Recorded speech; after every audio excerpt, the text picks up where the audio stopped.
सिद्धकुञ्जिकास्तोत्रम्। शिव उवाच।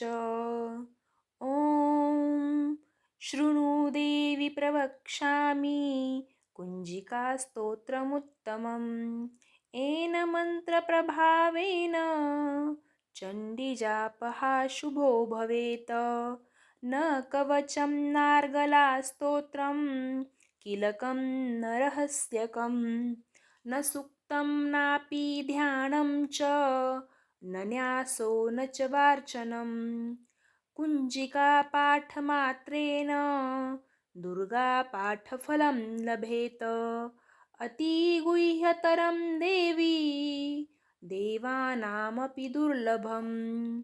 गोपनीयं प्रयत्नेन स्वयेनिरिवि पार्वती। मारणं मोहनं वंशं स्तम्भनोच्चाटनादिकं पाठमात्रेण ससिन्धेत कुञ्जिकास्तोत्रमुत्तमम्।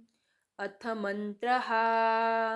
ॐ ऐं ह्रीं क्लीं चामुण्डायै विच्चे।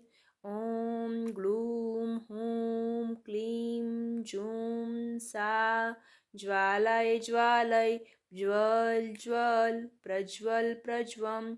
ऐं ह्रीं क्लीं चामुण्डायै विच्चे। ज्वल हं सं लं क्षं फट् स्वाहा इति मन्त्रः। नमस्ते रुद्ररूपिण्ये नमस्ते मधुमर्दिनि नमः कैटभारिण्ये नमस्ते महिषार्दिनि नमस्ते शुभहन्त्रे च निशुम्भसुरघातिनि।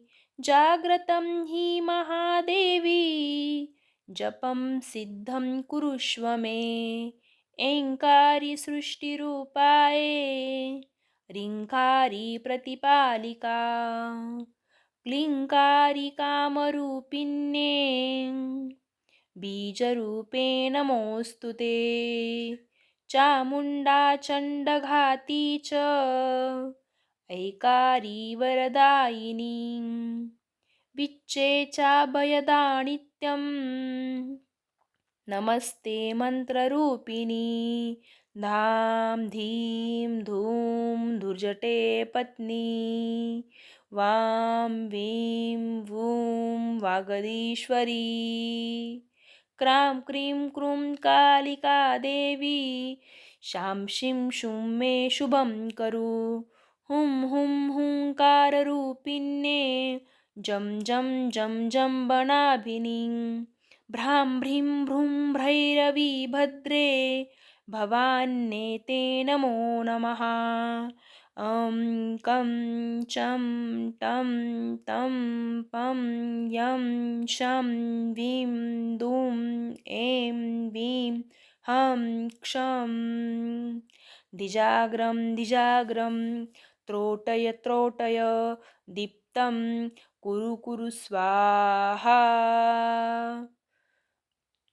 पां पीं पूं पार्वती पूर्णां खां खीं खुं खेचरी तथा सां सीं सूं सप्तशती देव्या मन्त्रसिद्धिं कुरुष्व मे।